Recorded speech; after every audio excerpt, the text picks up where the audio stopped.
Narito na po ang pagpapatuloy ng ating kwento na ipinadala ng isa nating tagapakinig. Tungkol ito sa kasaysayan at pakikipagsapalaran ni Pilo. Narito at atin pong muling pakinggan. Tama nga ang hinala ni Pilo na maging ang pinsan ni Badong na si Kiko ay isa ring aswang. At nagawa niya itong mapatay gamit ang kanyang itak. Nang maaktuhan niya ito mismo sa bubungan ng mag-asawa na kanayo nila na taga-Ilaya na sina Dino at Lilia. Muntik nang matagpas ng tuluyan ang ulo nito dahil sa lakas ng pagkakataga sa kanya ni Pilo. Nahulog ito't bumagsak sa lupa nang wala ng buhay. Maya-maya ay nariyan na at tumatakbong lumapit ang lalaki na asawa ng nakunan na si Dino. Nagimbal siya sa kanyang nakita, lalo na nang kanyang makilala kung sino ang isa pang aswang na nagtangka sa buhay nilang mag-asawa. Tulad ni Badong ay wala ring anumang saplot si Kiko at nangingintab din sa ipinahid na langis. Maya-maya pa ay lumabas na rin ang asawa ni Dino na si Lilia. Pagkakita niya sa bangkay na nakahandusay ay agad din niyang binawi ang pagkakatitig dito dahil sa hindi niya kayang pagmasdan niyon ng matagal dahil na rin sa nakakakilabot na itsura noon. Napayakap siya sa kanyang asawa. Nagtaka sila kung sinong may kagagawan ng pagkakapatay kay Kiko. Wala silang ideya kung sino ang biglang dumating at iniligtas sila. Iginala pa nga ni Dino ang kanyang mga mata na sinusubukang makita kung meron pang ibang taong naroon maliban sa kanila mag-asawa. Pero wala na siyang nakita. Sila na lamang ang naroon na mag-asawa kabilang ang bangkay ng aswang na si Kiko. Nang sumunod na araw ay muling dumagsa ang maraming tao doon sa Ilaya upang makiusyoso. Gulat na gulat ang marami sa kanila pagkat hindi nila inaasahan na hindi lamang pala iisa ang aswang. Dumating din ang mga taga-barangay at mga otoridad. Kasama sa kanilang pag-iimbestiga ay kanila munang isinama si Dino para sagutin ang ilan nilang mga katanungan. Gusto lang nilang magkaroon ng dagdag na ideya kung sino talaga ang pumatay kay Kiko. Dahil kumbinsido naman sila na hindi si Dino ang may gawa noon. Pagkat ipinakita niya na iba ang daan ng kanyang itak kaysa sa nakitang hiwa sa leeg ni Kiko. At naniniwala naman sila sa mga isinalaysay nito dahil tumutugma namang lahat. Pero nang naroon na sila sa munisipyo kasama si Dino, ay wala naman siyang maibigay na karagdagang impormasyon sa totoong pumaslang kay Kiko. Pagkat nadatna na lamang niya itong nakahandusay na sa lupa at wala ng buhay. Sinabi pa niya sa kanila na kahit anino nga nung gumawa noon, ay hindi nila nakita mag-asawa. Sinubukan pa nga raw niyang hanapin kung may ibang naroon ng mga pagkakataon na yon. Pero wala naman siyang nakita maliban sa kanila. Dahil sa mga ipinahayag na yun ni Dino, ay pinawala na siya at pinauwi na ng mga pulis. Alam nilang walang patutunguhan ang pagtatanong nilang iyon at masasayang lang pare-pareho ang kanilang mga panahon. Samantala, sa bahay nila Pilo, Anak, anak, gising na. Tanghali na. Bakit napapansin ko yata na tila napapadalas ang hindi mo paggising na maaga? Ito mga nagdaang araw. Parang lagi kang puyat. Ano bang pinagkakabalan na pinagpupuyatan mo? nagtatakang tanong ng kanyang ina kay Pilo. Wala naman, inay.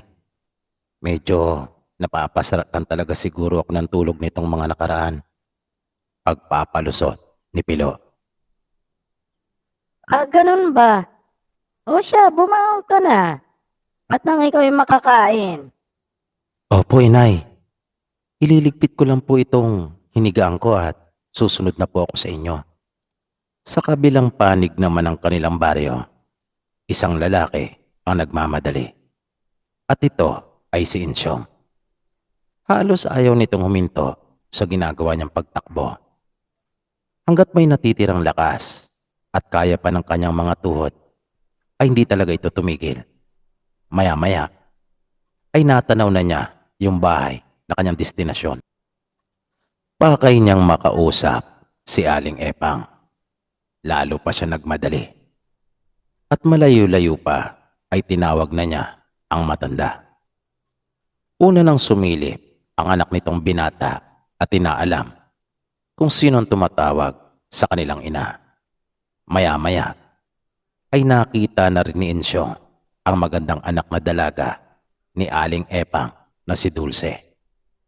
At tinawag nitong kanyang ina at sinabing parating si Insyong. Ilang sandali pa'y nasa bakuran na nila ito. Hinihingal lang matindi at pawisan. Tinanong siya ni Dulce kung anong kanyang pakay sa kanilang ina. Pero tumanggi itong sabihin sa kanya. Mayroon lang daw silang mahalagang pag-uusapan ni Aling Epang. Hindi nagtagal ay lumabas na rin si Aling Epang at hinarap niya si Insyong sa may tarangkahan nila. Magandang araw po sa inyo, Aling Epang. Kaagad na bati sa kanya ni Insyong. Magandang araw din sa iyo. Kanyang tinanong si Insyong kung anong dahilan at bigla itong napasugod sa kanila. At bakit parang putlang-putla ito at takot na takot? Nais ko po sanang makausap kayo ng sarilinan. Kung maaari po ay tayong dalawa lang. Sabay na patingin sa dalawang anak ni Aling Epang na naroon sa may bintana na nakamasid sa kanila at nakikinig. Nahalata naman kagad ni Aling Epang na may mahalagang sasabihin sa kanya si Insyong na hindi maaaring marinig ni numan. Kung kaya, kanya itong hinawakan sa kamay at iginiya na sumunod sa kanya. Nagpunta sila doon sa may dabog, doon sa likod bahay. Ano ba yung importanteng bagay na nais mong sabihin sa akin, Insyong? Tanong kaagad sa kanya ng matandang babae. Aling Epang, marahil ay hindi nyo pa po nababalitaan ang ukol sa nangyari sa dalawa kong kabarkada na magpinsan na sina Badong at Kiko. Bakit? Ano bang nangyari sa kanila? Muling tanong sa kanya ng matanda. Wala na po sila, Aling Epang. Patay na po sila. Pinatay po sila. Natatarantang pahayag ni Insyong sa matanda. Ano? Ano ka mong sinabi mo? Anong nangyari yun? Nagtatakang tanong uli ni Aling Epang. Sinong pumatay sa kanila? Hindi ko nga rin po alam, Aling Epang. Pero malakas ang kutob ko na isusunod na po ako. Kaya nga po, nagpunta kaagad ako dito sa inyo para humingi ng tulong. Baka meron pa po kayo nung paborito naming pagkain na makapagbibigay sa akin ng karagdagang lakas. Bakit? Hindi mo na ba kayang kumuha ng sarili mong makakain? At sumadya ka pa talaga dito. Aling Epang, kung gagala ako para humanap ng aking makakain at ganito lang ang tangi kong kakayahan, delikado pong lagay ko. Siguradong madali akong mapapatay kung sino man yung lintik na yon na tumutugi sa amin. At pihadong matutulad ako sa magpinsan na Badong at Kiko. Kaya nga po ako nagpunta rito sa inyo para humingi po ng kaunting tulong na sana naman po ay mabigyan nyo ako nang upang sa ganon ay madagdagan naman ang aking lakas. Para pag nagkaharap kami nung hayop na yun may laban naman po ako at magagawa kong maipagtanggol ang aking sarili. Bueno, sige. Manahimik ka na at ayaw ko nang marinig pa ang sunod mong mga sasabihin. Halika, sumunod ka sa akin. Tinahak ni Aling Epang ang isang makipot na daan at sumunod nga sa kanya si Insyong. Masukal ang kanilang dinaanan. At nang hawiin ni Aling Epang ang isang makapal na pumpon ng mga halaman at mga sanga, ay tumambad kay Insyong ang isa pang kubo. Oh, yan. Isinama na kita mismo dito sa aking pinakamamahal at itinuturing kong aking magandang kaharian. Pero, wag mong ipagsasabi kahit na kanino ang ukol sa kuta kong ito, Insyong. Maliwanag. Pasinghal na sabi nito na may pagbabanta. Hopo Aling Epang. Makakaasa po kayo. Mapagkakatiwalaan niyo naman po ako At pumasok na sila sa kubo ng matanda. Mula sa ilalim ng katre ay may kinuha itong isang luma at malaking garapon na naglalaman ng likido na nag-aagaw na sa pagkapulat itim ang kulay. At mayroong nakababad doon. Ano po yan, Aling Epang? Mabilis na tanong ni Insyong. Ano pa? Edi yung ipinakain ko sa inyo noon ng mga barkada mo. Yung sinasabi mong paborito nyo. May pagmamalaki at natatawa pang sabi sa kanya ng matanda. Hindi naman makapaniwala si Insyong na ganun pala ang tunay na itsura noon. Binuksan ni Aling Epang yung garapon at kaagad na umalingasaw ang mabaho at malansang amoy nito. Agad na napabaling ang ulo ni Insyong at napatakip ng kanyang ilong. Sabay tanong sa matanda kung bakit ganon ang amoy nito. Samantalang ipinakain sa kanila ay hindi naman ganon. Mabango at talagang masarap. Malinamnam. Masarap din naman ito. Maghintay ka lang at mapapatunayan mong totoo ang sinasabi ko. Yung inihain ko kasi sa inyo noon ay naiproseso ko na yon. Kung kaya mabango. Nang upang sa ganon, hindi naman magduda ang sino mang kakain noon. Mag-isip ka nga, Insyong. Ganun po ba? Sige po. Kumuha si Aling Epang ng nakababad na karne mula doon sa garapon at ibinigay kay Insyong. Nagatubili pa si Insyong ng kanyang tanggapin niyon. Sige na, kanin mo na, Insyong. Subo mo.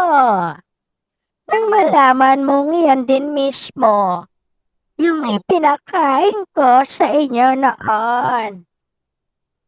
Ilang beses pa iyong tiningnan muna ni Insyong na habang tinitingnan niya iyon ay napapatingin din siya kay Aling Epang. Sige na, isubo mo na. Ano pa bang hinihintay mo? At wala na ngang nagawa pa si Insyong. Kanya iyong isinubo at nanlaki ang kanyang mga mata nang sumayad na iyon sa kanyang dila at malasahan. Aba, Aling Epang, tama nga po kayo. Masarap nga po ito. Ito rin nga yun. Ito nga rin mismo, yung inihain nyo sa amin noon. Di ba? Kaya mo pa kasing maniwala sa akin eh. Masarap pa. Oh, anong nararamdaman mo? Sinabi ni Insyong kay Aling Epang na nararamdaman na niyang nadaragdagan ang kanyang lakas. Kaya inasab pa ni Insyong ng inasab ang natitirang karne na hawak niya sa kanyang kamay. Na akala mo ay aagawan dahil sa paraan ng kanyang pagkakahawak dito. Pigil hininga niya iyong nilasap at sunod-sunod ang kanyang ginawang pagkagat. At sa ilang sandali lang ay kanya nang naubos ang malaking tipak na iyon ng karne. Napatingala si Insyong at iniunat pa ang dalawang kamay na tila ba nagmamalaki ito sa nakamtang karagdagang lakas. Humanda ka sa akin ngayon. Wika pa nito ng kanyang pinatutungkulan ay ang pumatay sa magpinsan na Badong at Kiko. Samantala, habang nagpapahinga matapos na makapananghalian si Pilo, ay iniisip niya kung mayroon pa bang natitirang aswang sa kanilang baryo. Hindi niya kasi masiguro kung yung magpinsan nga lang ba talaga ang aswang na pumapatay doon sa kanilang lugar. Bigla niyang naalala ang barkada ng magpinsan na si Insyong. Naisip niyang palagi din nila itong kasama. At kung hindi ito aswang, ay pihadong pinagtangkaan na sana ng magpinsan ang buhay nito. Dahil nga sa palagi itong nakabuntot sa kanilang dalawa. Kung kaya, marami silang pagkakataon na maisagawa ang pagpatay dito. Pero, buhay pa rin ito. At kung hindi pa napatay yung magpinsan, ay siguradong magkakasama pa rin sila. Kaya nagpasya si Pilo na ang sunod naman niyang susubaybayan ay si Insyong. Hanggang sa bigla niyang naalala yung libreta na ibinigay sa kanya ng matanda. Kanya yung kinuha at binuklat. Nagtaka siya kung anong kahulugan ng mga salita na kanyang nabasa. Noon lamang niya nakita ang mga ganong uri ng kataga sa tanang buhay niya. Hindi niya alam kung ano bang lengguwahe iyon. Basta kanya yung binasa tulad ng bilin sa kanya nung matanda. At sa bawat kataga na kanyang nababasa ay nagliliwanag iyon. Kung kaya makailang ulit tumingala si Pilo at sinisipat ang araw na nooy tirik na tirik. Ilang beses din siyang lumipat ng pwesto pagkat naisip niyang tinatamaan marahil ng sinag ng araw kung kaya nagliliwanag ng ganon. At naabala siya sa kanyang pagbabasa pagkat siya ay nasisilaw. Pero kahit saan siya magpunta, kahit hindi naabot ng liwanag ng araw, ay kusa talaga nagliliwanag yung mga salitang nakasulat doon matapos niyang basahin. Mahiwaga talaga. Naibulalas ni Pilo sa kanyang sarili. Ito na marahil yung sinasabi sa akin ng matanda na magbibigay ng lihim na karunungan. Kaya, mas lalo pang nasabik si Pilo at pinagpatuloy niya ang kanyang pagbabasa. Maya-maya, ay nakita niyang kanyang ina na paparating. Kung kaya, nagmamadali niyang itinago yung libreta. May dalang mga gulay ang kanyang ina. Galing na pala ito sa kanilang hardin. Nay, tulungan ko na po kayo. Pagpipresenta niya sa ina ng kanya itong sinalubong. Ay, salamat anak. Natutuwang wika naman ng kanyang ina. Matapos niyang mailagay sa itaas ng kanilang hapag ang mga gulay na pinitas ng kanyang ina, ay nagpaalam siya dito na kung maaari ay aalis na muna siya at nais niyang maligo sa ilog. Kaagad naman pumayag ang kanyang ina at pinaalalahanan lamang siya na mag-ingat. Pero ang totoo ay sisimulan na ni Pilo ang pagbabantay sa bawat kilos ni Insyong. Kaya paglabas niya ng kanilang bahay, ay nagmamadali niyang tinungo ang bahay nito. Hindi siya masyadong lumapit at kanya lang pinagmasdan ng kanilang tahanan sa di kalayuan. Pero mahigit 1 oras na siyang naroon ay hindi niya nasilayan kahit man lang anino nito. Kaya napaisip siya kung saan kaya ito maaaring nagpunta. Malakas kasing paniniwala niya na dapat ay nasa bahay lamang ito pagkat wala ng kanyang mga kabarkada. Siguradong wala rin ito sa lamay na magpinsan dahil sa kahihiyan ay hindi naman na sila ibinurol pa ng kanilang malalayong kaanak. Uli lang lubos na kasi pareho ang magpinsan at sila lamang ang magkasamang namumuhay. Naaksidente kasi ang kanilang mag-anak nang minsang dumalo sila ng kasalan sa Karatig Lalawigan. At maswerteng nakaligtas lamang si Badong at Kiko. Pero ang kanilang mga magulang at mga kapatid ay nangamatay na lahat. Kaya tayong malalayong kamag-anak lamang ang maaaring mag-asikaso sa kanilang mga labi. Pero dahil sa nangyari at natuklasan ng mga tao, ay halos itanggi na nga rin silang kamag-anak ng mga ito. At kaagad ngang ipinalibing ang kanilang mga bangkay. Kaya nagtaka si Pilo kung saan kaya naroon si Ensyong. Matyaga pa naghintay na may kalating oras si Pilo. Pero wala talagang Ensyong na dumating. Kaya nagpasya na siyang umalis. Nilisan na niya ang bahay nila Ensyong at nagbaka sakaling makita niya ito sa daan. Isa lang naman ang dinaraanan ng lahat dun sa kanilang baryo, palabas at papasok ng kanilang nayon. Kaya doon naghintay si Pilo. Nagtago siya sa tabi ng isang malaking puno ng akasya.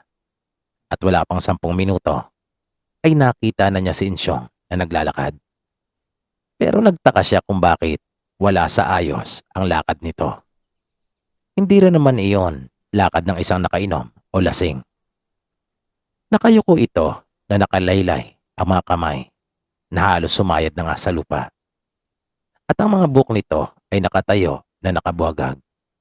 Kaya kinutuban na si Pilo ng hindi maganda. Mukhang tama nga ang aking hinala, nasabi ni Pilo sa kanyang sarili. Aswang rin nga ang tinamaan ng lintik. Dagdag na sabi pa niya. At napansin niya ang mga mata nitong pulang-pula na tila ba may naipon dugo at nangingitim ang palibot noon. Habang maputlang maputla naman ang kanyang mukha at wala itong tigil sa paglalaway habang naglalakad na hindi basta-basta napapatid hanggang sa sumayad na sa lupa. Dahan-dahan ang inilabas ni Pilo ang kanyang itak pero naramdaman siya ni Ensyong at kaagad na napatingin sa kanyang direksyon. Mabilis siyang sinugod nito na para bang nakakita ng isang putahing masarap. Nang buong akala niya ay madali lamang niyang masisila si Pilo at kanya na itong itinuring na pagkain. Sumigaw si Pilo at pinigilan si Ensyong. Nagkunwari siya at kanyang sinakyan ang maling akala nito. Habang papalapit ng papalapit si Ensyong, ay nagmakaawa pa kunwari si Pilo. Pero nung uli, ay sinabi niyang mapipilitan na siyang lumaban kapag hindi ito tumigil at nagpaawat. Pero isang nakakalokong ngisi lamang ang iginanti nito sa kanya na para bang kanyang sinasabi na yung itak ni Pilo at paglaban nito ay wala ring magagawa. Na walang kalaban-laban sa kanya si Pilo. At nang mga ilang dipa na lamang ang layo nito kay Pilo, ay kaagad na itong lumundag. At plano nitong sunggaban at sakmaling kaagad si Pilo. Pero nabigla ito. At laki niyang pagtataka kung papaanong naiwasan pa siya ni Pilo. At lumampas ang ginawa niyang pag-atake. Kaagad itong nagmaniobra at muling sinugod si Pilo. Pero itak nito ang mabilis na sumalubong kay Ensyong. Ngunit nagawa ding makaiwas nito. Kung kaya, nadapisan lamang ito sa kanyang balikat. Dahil sa pangyayari ay natunugan na nito na si Pilo pala ang taong pinaghahandaan niya. Halos hindi pa makapaniwala nung una si Insyong na si Pilo ang taong tumapos sa buhay ng dalawa niyang kabarkada. Galit na galit ito at sinabing kanyang pagbabayarin si Pilo sa mga ginawa nito sa magpinsang Badong at Kiko. Tahimik lamang si Pilo at kanyang binabantayang mabuti ang bawat ikinikilos ni Insyong. Wala siyang panahong makipag-usap dito. Muling pumihit si Insyong at humanda na namang umatake.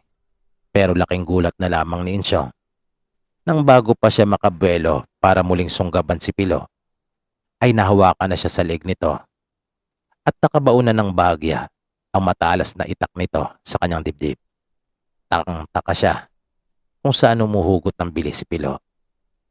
Naguluhan din siya kung saan ni Pilo kinukuha yung kakaibang lakas nito. Tinanong ni Pilo si Insyong kung papaano sila naging aswang at bakit. Pero iba sa inaasahan niya ang naging tugon nito. Sinabi nito, kanya siyang paapatayin. Maling sagot, wika ni Pilo. Sabay baon uli ng bagya ng kanyang itak sa dibdib ni Insyong. At napanganga na lamang si Insyong ng kanyang maramdaman niyon. Uulitin kong muli ang tanong, pero huli na ito. Ngunit hindi pa man natatapos si Pilo ng kanyang pangungusap ay nagsalita na si Insyong at agad na umamin. Sinabi niya kay Pilo na hindi nila ginusto na maging aswang. Biktima lang rin daw sila ng panlilinlang. Tinanong siya ni Pilo kung sino ang may kagagawa noon. Nagdalawang isip si Insyong na sabihin kay Pilo. Nag-alala kasi siya na baka malaman ni Aling Epang at may gawin din sa kanyang masama. Pero nagulat siya nang muli magsalita si Pilo at nagpasalamat sa kanya. Nagtaka siya pagkat wala pa naman siyang sinasabi dito. Sabi pa ni Pilo, huwag daw ito mag-alala pagkat siya na rin ang bahala kay Aling Epang. Kapag kanya na itong napitas ay magiging ligtas na siya. Natuwa naman si Insyong sa kanyang narinig. At panay ang pagpapasalamat nito kay Pilo. Pero pagtalikod ni Pilo ay ubod lakas na bumuelo si Insyong at iniangat ang dalawang kamay na kanyang pinupuntirya ang magkabilang gilid ng leg ni Pilo gamit ang mahaba at matutulis niyang kuko na malakahoy sa tigas. Pero bigla siyang natigilan at dahang-dang napayuko. Napilit sinisilip ang kanyang leg pagkat may naramdaman siyang biglang gumuhit doon. Pero tuluyan ang nalaglag ang kanyang ulo. Nasabi tuloy ni Pilo na mabuti na rin ang kanyang ginawa na siya'y nakipagsapalaran pagkat wala din pala itong balak na buhayin at pakawalan si Insyong.